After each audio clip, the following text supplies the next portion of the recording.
বৌদি তুমি ওটা কি মাখছো? বাইরে কি চড়া রোদ উঠেছে, তাই জন্য একটু বাইরে উঠানে যাবো, তো তাই জন্য একটু সানস্ক্রিনটা মেখে নিচ্ছি। বাবা ঢং, এখানে বাইরে যাবে তাই একটু সানস্ক্রিন মাখতে হয়, যত সব ঢং।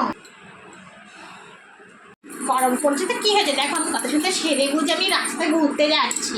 গরমে বাঁচে না, এবার গরমে ঘুরতে যাচ্ছে। আসলে কি বলো তো বৌদি, তুমি তো আমার মতন বিউটিফুল না, তোমার মতন আমার গায়ের মতন তোমার বিউটিফুল স্কিনও না, ওই জন্য তোমার সানস্ক্রিন মেখে বাইরে বেরাতে হয়। আমি সানস্ক্রিন ছাড়াই আমি রাস্তায় বেরোবো, রাস্তা দিয়ে ঘুরে আসবো, তাও আমার স্কিনে কিচ্ছু হবে না। তো সানস্ক্রিন ছাড়াই আমি রাস্তায় বেরোবো। বৌদি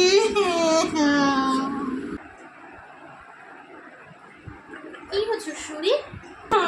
বৌদি তুমি ঠিকই বলেছিলে, রোদে বেরোনোর আগে সানস্ক্রিন মেখে বেরোনোই উচিত ছিল।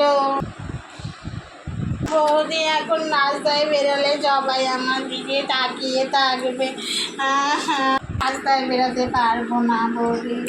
কালকে তুমি আমাকে সানস্ক্রিনটা দেবে, আমি সানস্ক্রিনটার মেখে আমি রাস্তায় বেরাবো। আমি তোমাকে কোনো সানস্ক্রিন দেবো না, তখন তুমি আমার কথা শোনাতে ছাড়লে না, তুমি তোমার টাকা দিয়ে কিনে নাও সানস্ক্রিন।